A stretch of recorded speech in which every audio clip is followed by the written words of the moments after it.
खुलुमबाय गोजोन फुंबिलिनि गासैबो बड'लेण्ड बुब्लिनि अनसायगिरिफोरखौ बरायग्रोबाय। दिनै 21 जुन सनिबारनि फान्जामुथिखौ फरायथिनो लादों आं उदांस्रि मुसाहारिया।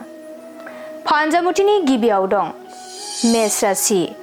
नोंथाङा गिदिर थाखोनि बिबाननि थाखाय सायख'जागोन, गोजौ फारसे जौगालांनो हागोन। वृष राशि। नंखाय दायनि थाखाय सोरजोंबा निन्दा होजानो हागौ, दुखु गोनां सानजागोन। मिथुन राशि।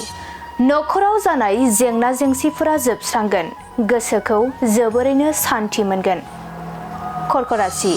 हरखाबै गावनि आंगोखौ लोगो मोननायनि आसा दं, गोसोखौ गोजोन मोनगोन। सिंह राशि। नखरनि हाबाफोरखौ बिबान लाना दैदेनलांनांगोन, दसे समबो ओरैनो थानो मोननाय नङा। कन्या राशि। मोजां मोनलायनायाव सन्देह सानलायनाय सोमजिगोन, सानैनि गेजेराव नांलायलायनाय जागोन। तुला राशि। गोमाना थानाय मुवाखौ मोनफिननो हागौ, गोसोआ खुसिजों साग्लोबसारगोन। वृश्चिक राशि। सोरजोंबा दावराव जानानै थानाय दङब्ला गोरोबलायफिननो हागोन, मोजां सान। धनु राशि। नोंथांनि देहायाव हरखाबै उदै साखांनाय सोमजिनो हागौ, जेरावबो थानो गोजोननाय मोननाय नङा। मकर राशि।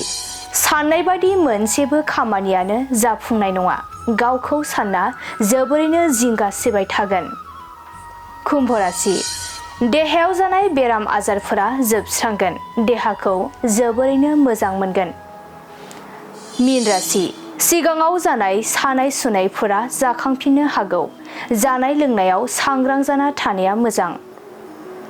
दिनै सानसेनि राशि फरायथिनायाबो एसेनोसै। आसा खालामो नोंथांनि दिनैनि साना मोजाङै मोजां थांगोन, बेखौ बड'लेण्ड बुब्लि नखरनिफ्राय मिजिंथिबाय।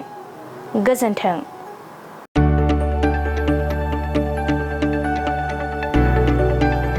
गोजोनथाव खौरां। बर'नि आंगोथार गोथाव ओंख्रि जानो मोजां मोनग्रा रायजो राजाफोरनि थाखाय गोजोनथाव खौरां।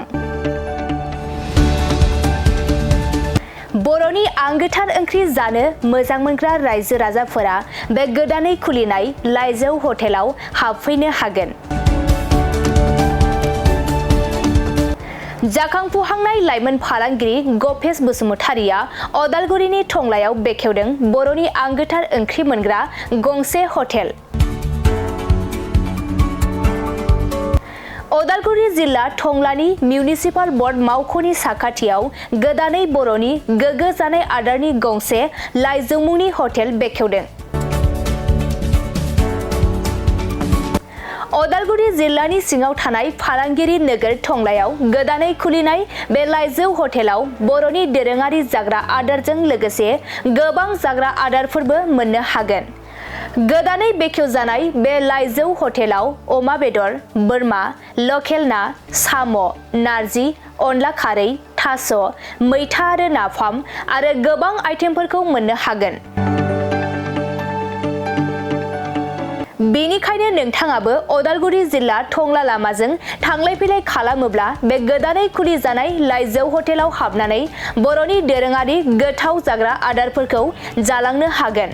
आरो नोंथाङा नैबे 9101758967 जानबुं नम्बरनि गेजेरजों खौरां लाहरनानै आबुङै मिथिना लानो हागोन।